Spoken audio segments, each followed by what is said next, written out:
नमस्कार, प्रभा साक्षी देख रहे हैं आप। आपके साथ मैं हूं अंकित सिंह। देखिए, अगले साल उत्तर प्रदेश में विधानसभा के चुनाव होने हैं और जब से पंकज चौधरी उत्तर प्रदेश बीजेपी के अध्यक्ष बने हैं तब से उनकी नई टीम यानी बीजेपी की नई टीम का ऐलान होना था और उसका इंतजार लगातार किया जा रहा था।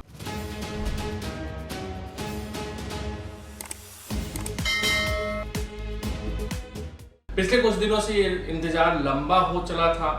कहा जा रहा था कि बात उत्तर प्रदेश बनाम दिल्ली होती हुई दिखाई दे रही है। उत्तर प्रदेश कुछ और कह रहा है, दिल्ली कुछ और कह रहा है।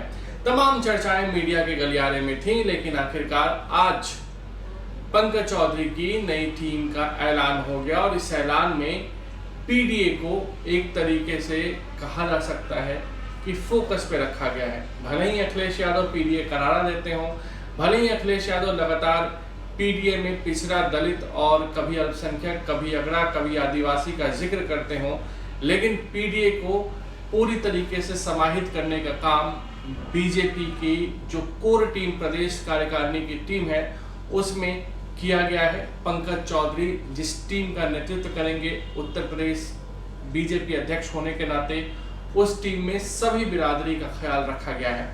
इस टीम की एक और नई बात यह है कि राजनाथ सिंह जो केंद्रीय रक्षा मंत्री हैं और बीजेपी के पूर्व अध्यक्ष भी रह चुके हैं, कद्दावर नेता हैं, उनके छोटे बेटे नीरज सिंह की भी आधिकारिक तौर पर एंट्री हो गई है और उन्हें भी जो है उपाध्यक्ष बनाया गया है। पंकज सिंह जो उनके बड़े बेटे हैं, इससे पहले संगठन में वो काम देखा करते थे, साथ ही साथ वो नोएडा से विधायक भी हैं, लेकिन अब पंकज सिंह नोएडा के विधायक हैं और उनके छोटे भाई यानी कि नीरज सिंह भाजपा प्रदेश के उपाध्यक्ष हैं। चार जो है वो एक तरीके से देखा जाए तो बीजेपी की ओर से जो उत्तर प्रदेश की बीजेपी की नई टीम बनी है उसमें 6 क्षेत्रीय अध्यक्ष भी बनाए गए हैं। इनमें से 4 पिछड़े समाज से हैं और अगर देखा जाए तो पश्चिमी क्षेत्र के अध्यक्ष नवाब सिंह नागर बने हैं जो गुर्जर समाज से आते हैं। ब्रज की कमान पूरन लाल लोधी को मिली है। कानपुर क्षेत्र के अध्यक्ष रामकिशोर साहू को बनाया गया है। काशी क्षेत्र के अध्यक्ष अशोक चौरसिया बनाए गए हैं। अवध क्षेत्र के अध्यक्ष अवधेश द्विवेदी बने हैं जो कि ब्राह्मण समाज से आते हैं और वहीं गोरखपुर क्षेत्र की कमान विनोद राय को मिली है जो कि भूमिहार समाज से आते हैं।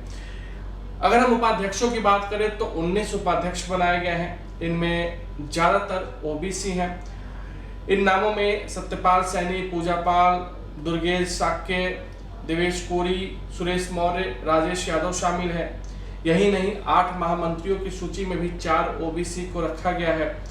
इस तरह से भाजपा ने अखिलेश यादव का जो पीडीए कार्ड है उसको साधने की कोशिश की है और जो जातीय समीकरण उत्तर प्रदेश की राजनीति में चुनाव में जो हम देखते हैं उसको साधने की कोशिश की गई है, क्योंकि अगले साल यानी कि 2027 की शुरुआत में ही उत्तर प्रदेश में चुनाव होने हैं और उन चुनाव में जातीय समीकरण को साथ कर ही वोट पाया जा सकता है। बीजेपी 2024 में नुकसान उठा चुकी है जिसकी बड़ी कीमत बीजेपी को चुकानी भी पड़ी रही है और उस गलती को बीजेपी नहीं दोहराना चाहती है और शायद इसी वजह से जो आज उत्तर प्रदेश बीजेपी की नई टीम का ऐलान हुआ है उसमें तमाम जातीय और क्षेत्रीय समीकरणों को साधने की कोशिश की गई है। तो चलिए आपको एक बार ना पूरा नाम बता देते हैं कि किन किन लोगों को इसमें रखा गया है। जो पद है उसके हिसाब से उपाध्यक्ष 19 जो बनाए गए हैं उनमें सुरेश राणा, सत्यपाल सैनी, ब्रज बहादुर, धर्मेंद्र सिंह, मोहित बेनीवाल, देवेश कोरी, प्रियंका रावत, दुर्विजय शाक्य, रमेश सिंह, नीरज सिंह, अर्चना मिश्रा, पूजा पाल, शंकर गिरी, कामेश्वर सिंह, कृतिका अग्रवाल, सुरेश मौर्य, राजेश यादव, कृष्ण बिहारी राय, आलोक गुप्ता ये उपाध्यक्ष हैं। जबकि राम प्रताप सिंह चौहान महामंत्री बनाए गए हैं। गीता शाक्य भी महामंत्री हैं। अभिजात मिश्रा महामंत्री बने हैं।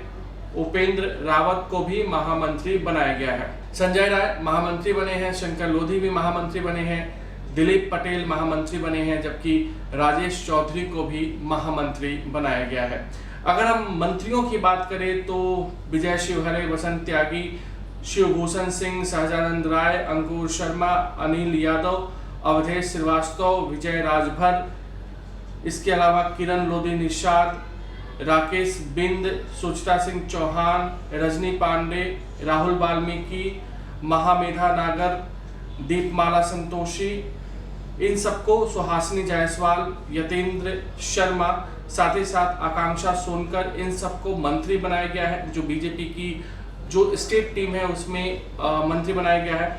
अगर क्षेत्रीय अध्यक्ष, जो जैसा कि हमने नाम भी बता दिया आपको, एक बार फिर से बता देते हैं कि पश्चिम क्षेत्र के जो क्षेत्रीय अध्यक्ष बनाए गए हैं नवाब सिंह नागर हैं, ब्रज क्षेत्र के पूरनलाल लोधी हैं, कानपुर क्षेत्र के रामकिशोर साहू हैं, अवध क्षेत्र के अवधेश द्विवेदी हैं, काशी क्षेत्र के अशोक चौरसिया और गोरखपुर क्षेत्र के विनोद राय हैं। कार्यालय मंत्री की जिम्मेदारी भारत दीक्षित को दी गई है।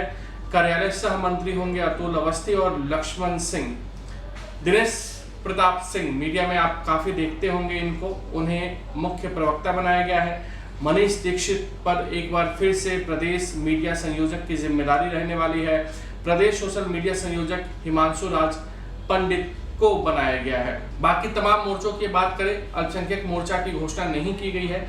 इसके अलावा बाकी तमाम जो मोर्चा है उसकी घोषणा कर दी गई है पंकज चौधरी की ओर से, और इसमें युवा मोर्चा की जिम्मेदारी रोहित मिश्रा को दी गई है। पिछड़ा मोर्चा प्रकाश पाल, किसान मोर्चा देवेंद्र सिंह, अनुसूचित जाति का जो मोर्चा है उसमें अशोक रावत है, महिला मोर्चा सरोज कुशवाहा और अनुसूचित जनजाति मोर्चा विद्याभूषण गोंड को बनाया गया है। तो उत्तर प्रदेश की राजनीति देखिए जातीय समीकरणों के आसपास और उसके हिसाब से चलती है, और ऐसे में जब चुनाव सिर पर हो तो हर जाति को साथ में लेकर चलना ही पड़ता है, और बीजेपी इसी काम में फिलहाल जुट गई है, क्योंकि चुनावी जो नैया है उसको पार लगाने में इन जातीय समीकरण का काफी योगदान रहने वाला है। अगर आप भी लेना चाहते हैं देश दुनिया की तमाम जानकारी तो आज ही सब्सक्राइब करें हमारे चैनल को। साथ ही नीचे दिए बेल आइकन को जरूर दबाएं ताकि हर अपडेट आप तक पहुंच सके।